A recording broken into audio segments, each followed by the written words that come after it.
Здравейте! Вие гледате предаването Актуално, а аз съм Кремена.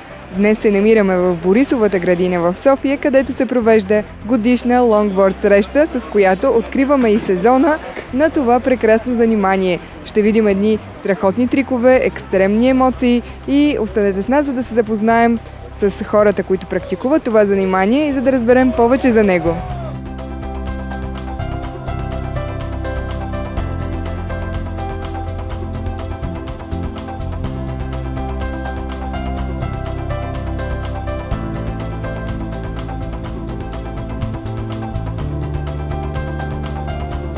С топлите слънчеви дни все повече ни се иска да сме по-близо до морето, а сърфа е нещо, което всички свързваме с вълните и плажа.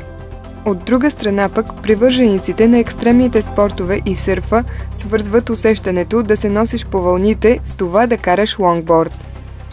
На 11 май, в събота, стотици привърженици на екстремните спортове се събират в Борисовата градина в София, за да отбележат началото на сезона за лонгбордистите.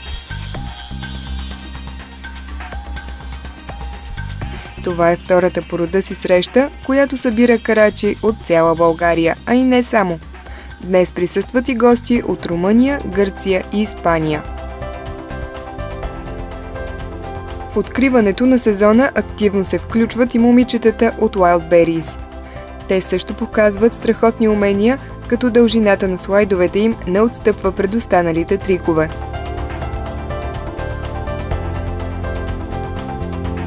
Станимира Карадочева е от отбора на Wildberries, по-точно Крю е Wildberries или какво?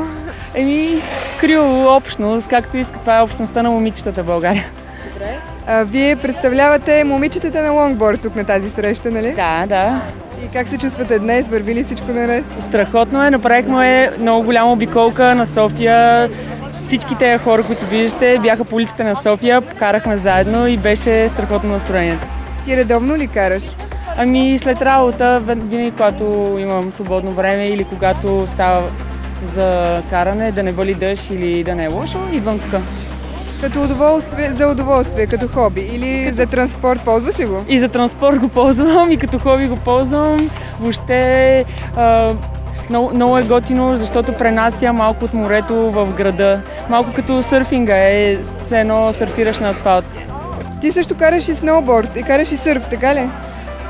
Сърф се уча да карам, сноуборд знаеш, че карам. Да, и това има ли нещо общо с сноуборда или с сърфа? Каза, че има. С сърфа има много общо. Естествено има различни видове лонгборд и има такива, които са само за завои. Те много приличат на завоите на сърфа на вълни. Сноуборда, това, което ми помага е баланс, естествено, защото от сноуборда вече имам